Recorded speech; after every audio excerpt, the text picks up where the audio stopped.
Here's Johathan Harrison. He's a great actor, and best known for Lost in Space. But he was on Land of the Giants and Twilight Zone's a few episodes, and a lot of other stuff.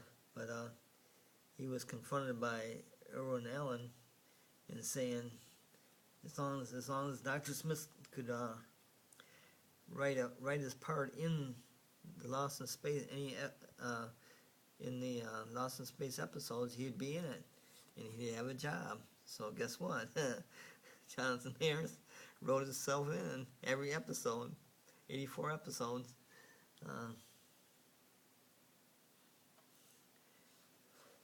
The only episode he wasn't in was the Lost episode, which was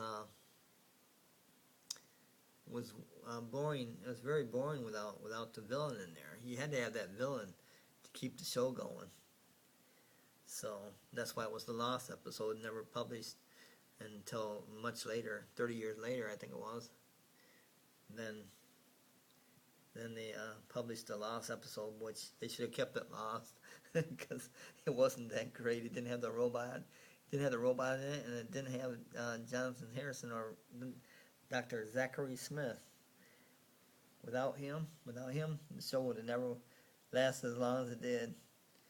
Wouldn't have lasted the season. But Johathan Harris, he died like in 2003, I think. He lasted quite a long time. But that's Dr. Zachary Smith. He was a robot companion and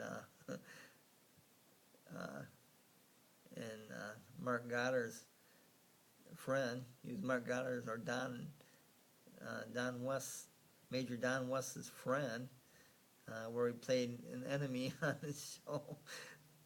It worked out great.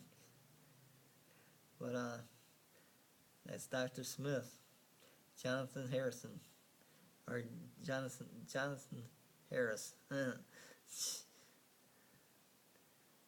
Johathan Harris. He's another great actor. He played that villain perfectly. Hey, his job was on the line, man, and he wrote himself in. I couldn't believe he did that, but he did it. Today is 4/6/2015.